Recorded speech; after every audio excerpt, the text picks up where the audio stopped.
Comme vous le savez, le risque potentiel pour cette fin d'année, c'est que finalement la hausse des taux finisse par petit à petit impacter l'économie et que la récession revienne au devant de la scène et qu'on se dise, oh mon Dieu, on va se taper un hard landing, c'est-à-dire une récession plus ou moins forte, etc. Et donc l'idée, c'est ok, qu'est-ce qu'on fait si tel est le choix du marché et ce vers quoi on s'oriente, c'est dans quoi on investit. Donc typiquement, il y a Goldman Sachs qui a sorti un deck il y a plus de 100 slides, j'ai sorti les slides sur ce sujet-là. Et donc vous avez Goldman Sachs qui propose un certain nombre de titres. Je vous les affiche à l'écran. Je ne vais pas y rentrer dans le détail, mais ce que l'on a essentiellement, c'est il faut voir les secteurs d'activité. Donc on voit que c'est un profil très défensif, c'est-à-dire qu'on va jouer des télécoms, on va jouer de la santé, on va jouer des biens, si vous voulez, de consommation qui sont entre guillemets la base, donc la bouffe, la boisson, l'électricité, le genre de trucs, si vous voulez, que vous coupez pas les premières choses que vous coupez. Donc c'est essentiellement que ça qu'on va jouer, mais on voit qu'ils mettent quand même un petit peu de la tech, essentiellement des services, mais ce qu'ils mettent là, c'est également, on va dire, de la tech, de qualité, qui est rentable, qui a du pricing power,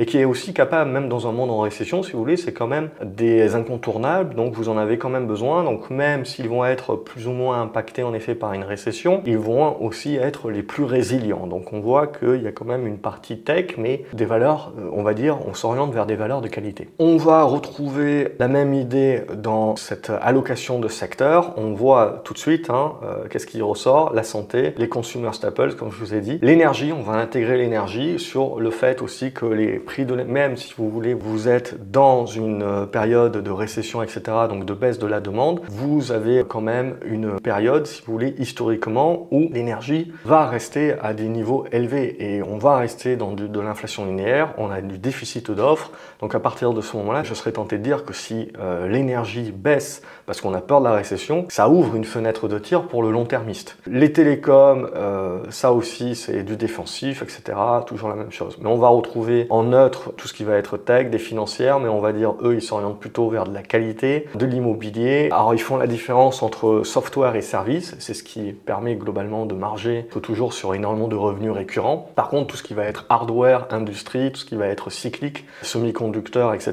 Là par contre ça prend la benne si jamais on part sur du hard landing. Et donc là ils sont logiquement sous pondération. Un graphique que j'ai trouvé intéressant aussi pour marquer un petit peu la force et la rapidité des rotations, c'est que vous vous souvenez, aux sorties du Covid, on commençait à se dire tiens, on a 5-6 actions qui représentent un quart du S&P, ça fait quand même une grosse concentration. Donc si cela il commence à baisser, ce sont les généraux, et les généraux baissent toujours en dernier, mais ils baissent quand même, et ben il faut s'attendre à ce que vous voulez, les indices boursiers nous démontrent qu'il ne se passe pas grand-chose. Or, l'action se passera peut-être sur d'autres valeurs qui ne sont pas dans les indices et qui ne sont pas surpondérées, donc qui sont invisibles aux yeux des indices, mais pour l'investisseur actif, comme les plus petites moyennes capitalisations, auront certainement de la surperformance par rapport à ces grosses. Ça, c'est l'hypothèse de travail à venir. Donc là, ce que l'on voit, c'est qu'avec la baisse du marché que l'on a eu actuellement, on a perdu 4%. Ces valeurs-là, bien entendu, continuent d'être très pondérées dans les indices, mais voilà, on a cette rotation qui s'est mise en place. Ça ne se voit pas sur ce graphique-là, mais ce que vous voyez, c'est que les prix des valeurs énergie, les capitalisations boursières des valeurs énergie ont bien remonté dans l'indice, donc elles ont un poids supérieur dorénavant à ce qu'il était, bien entendu, et du coup, dans le ratio, si vous voulez, on repart dans de l'équilibre. Donc après, toute la question, c'est de savoir, est-ce que c'est une rotation qui va être durable dans le temps, ou est-ce qu'au contraire, on va rentrer dans une phase, ce que je pense, de digestion, où on est un petit peu entre deux. Ensuite, ce que l'on a comme autre chart de Goldman Sachs, que je trouve, c'est en gros, qu'est-ce qui paye le marché? Et là aussi, on a une bonne vue sur qu'est-ce que le marché va payer quand il est en mode risk-on et qu'il pense que tout va bien dans le meilleur des mondes possible, et qu'est-ce que le marché paye quand il est un peu plus inquiet. Et il attend, si vous voulez, le futur avec observation et prudence. C'est ce qu'on va retrouver, si vous voulez, entre la barre grise et la barre bleue, c'est qu'on voit bien qu'on va chercher des valeurs qui font des profits et qui font des profits substantiels et qui donc vont avoir la capacité de conserver ces profits-là parce qu'il y a une stabilité. Il y a un pricing power quand il y a de l'inflation, il y a une capacité de récurrence et de conserver les ventes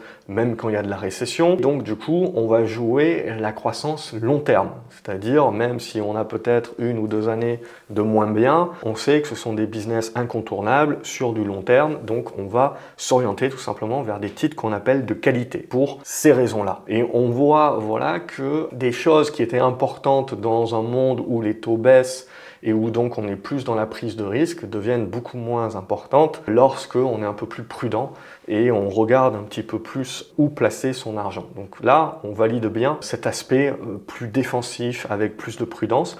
Mais du coup, c'est là aussi où c'est important. Ça ne veut pas dire qu'on balaye d'un revers de la main et qu'on sort toute la tech. Il y a de la tech de qualité et qu'on peut même considérer comme de la value à des niveaux de valorisation auxquels elles sont revenues. Certaines d'entre elles, on peut considérer comme des valeurs value parce qu'elles sont revenues à des prix qui sont très intéressants si on se projette sur le fait qu'elles ont cette résilience, qu'elles sont incontournables, qu'elles ont ce pricing power et qu'elles ont cette capacité à long terme de rester incontournables. Ensuite, on a un petit chart ici qui nous explique, ça c'est pour actuellement, c'est quels sont les secteurs qui vont surperformer quand l'inflation est haute mais qu'elle baisse. Donc c'est typiquement là-dedans où on est. Je ne rentre pas dans le détail, mais globalement, je serais tenté de dire que on l'a eu. Maintenant, ce qu'il faudrait, c'est se projeter. Quand l'inflation, finalement, est élevée, plus élevée que ces dernières années, moins élevée que le pic, donc 3-4%, mais reste à ce niveau-là. Et pour moi, on revient à ça, c'est-à-dire on va chercher de la qualité. Et justement, dans cette recherche de la qualité, ce qui est très intéressant aussi, c'est que l'on voit que les investisseurs continuent d'aller chercher également des actions qui distribuent des dividendes et qui font des buybacks, donc qui font énormément de retour à l'actionnaire. Donc ça, c'est important également sur cet aspect-là, sur cet aspect justement de prudence, et on voit qu'on a des cycles. Vous voyez que vous avez des cycles où on va plutôt aller chercher des valeurs de croissance ou des valeurs qui vont verser du dividende, du buyback et compagnie, et des périodes où on va aller chercher des entreprises qui font de la recherche parce qu'on va investir dans la croissance de demain. Donc on va aller chercher ceux qui dépensent l'argent maintenant mais qui vont produire quelque chose. Et ensuite, quelque part, vous avez des périodes où vous avez vraiment peur et où vous allez vous dire je préfère conserver un petit peu le cash. Je préfère les entreprises qui vont garder des gros niveaux de trésorerie. Et là, c'est intéressant parce qu'on arrive donc sur 2023 et comme je vous l'ai déjà expliqué, il y a beaucoup de personnes qui disent qu'il n'y a plus de TINA et que les actions sont plus intéressantes par rapport à l'obligataire ou même à la rémunération du cash. Et je pense justement qu'il faut faire attention parce qu'il ne faut pas oublier, et ils comparent ça avec les dividendes, donc du 2% de versement du dividende sur la S&P. Donc il ne faut pas oublier que le S&P a beaucoup de valeurs technologiques plus que ce qu'elle avait, et ces valeurs technologiques versent moins de dividendes. Il ne faut pas oublier que sur les récentes années, ce que l'on reverse à l'actionnaire ne se fait plus tellement par dividende, mais se fait surtout par buyback, donc des rachats d'actions. Et ça a pris vraiment un énorme essor, et il faut également le rajouter donc à l'attractivité du marché. Et ce que l'on voit donc, c'est que le marché action et énormément d'investisseurs vont sur ce type de valeurs-là.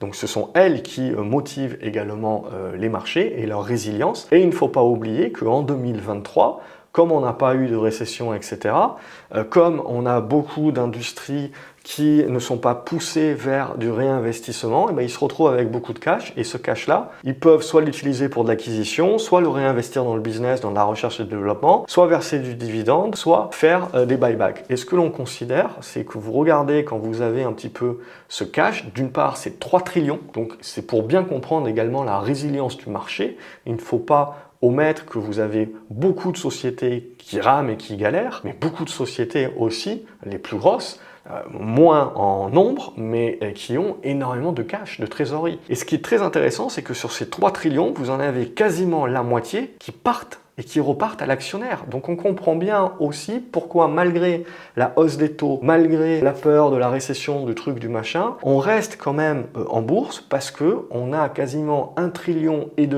qui va être reversé à l'actionnaire sous forme de dividendes ou de rachat d'actions. C'est pas négligeable. Maintenant, ce que l'on voit aussi, qui est intéressant sur les rachats d'actions, c'est qu'ils sont en diminution, parce que là aussi, on est un petit peu en haut de cycle, et on rentre dans un peu plus de prudence vis-à-vis des patrons également. On va conserver une partie de cash pour se mettre à l'abri, peut-être faire des achats, acquisitions pour partie, reverser une plus grosse partie, parce que si ça se passe mal, etc., ça fait aussi partie, quelque part, quand on reverse à l'actionnaire, ça fait partie de sa fidélité, et plus tard, si on a besoin de lever des capitaux, ça facilitera ce mouvement-là. On conclut sur Goldman Sachs que dans la période de ralentissement économique, on va privilégier les actions qui ont une force évidemment de leur bilan et qui vont retourner de l'argent d'une manière ou d'une autre, rachat d'actions ou dividendes, à l'actionnaire. On limite un petit peu les achats de titres qui sont pour la croissance. On va attendre de relancer le rebond. Et après, vous avez la récession et vous voyez qu'on va vraiment privilégier